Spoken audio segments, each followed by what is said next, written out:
5. Brand new. Open. Yes ma'am, brand new. 1 year warranty po tayo. 1 year warranty po. Bubuksan ko na yung inipon ko from March to December. So, kung bibilangin mo yan, nasa 9 months na siya.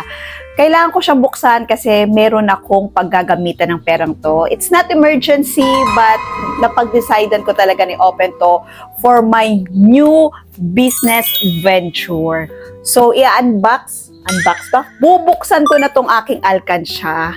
And bago ko to buksan, I want to thank the Lord sa kabila ng mga trials, challenges na nangyari sa akin or naranasan ko this year.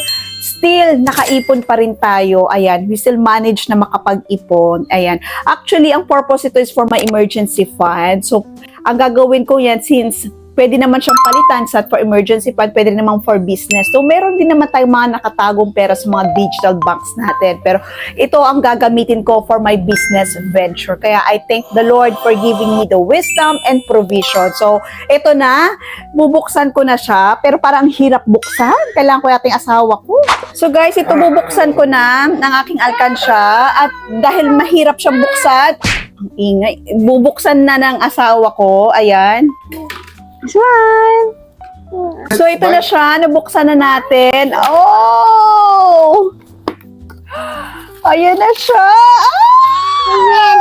Ayan! So guys, bibilangin ko muna yung 100, yung 500, and 1,000, and also may 50s din dyan. So, kailangan natin mag-concentrate. So, ito na nga guys, nabilang ko na siya, and it's enough para mabili ko ng cash. Yung bibilihin kong, yes, Insta360 X5, binili natin siya ng cash dahil magsisimula tayo ng business. At ito nga yung ating camera rental business, Insta360 X5, and it's now open for rental. Kaya kung gusto ninyong mag-ipon, ilalagay ko lang yung link sa baba kung saan ka pwedeng mag-start, mag-ipon, and follow for more.